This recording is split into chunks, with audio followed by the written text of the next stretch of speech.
आजचा दिवस फारच धावपळीचा होता, कारण आज आम्हाला निघायचं होतं.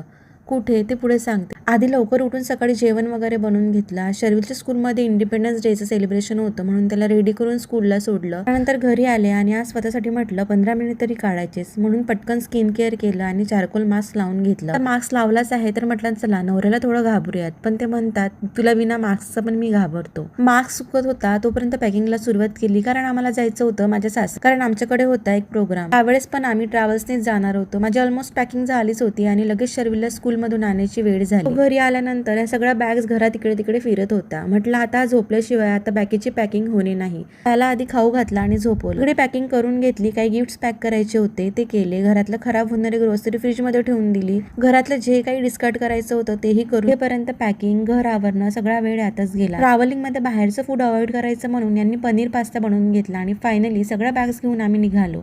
आणि आज दिवसभर इतकी धावपळ झाली आणि निघेपर्यंत इतक्या बॅग्स कधी झाल्या समजलंच नाही. शेवटी ट्रॅव्हल्स पॉईंटवर आलो, ट्रॅव्हल्समध्ये बसलो आणि मग मस्त जर्नी एन्जॉय करायला सुरुवात केली. बाय बाय, भेटूयात मग पुढच्या सासरच्या ब्लॉगमध्ये.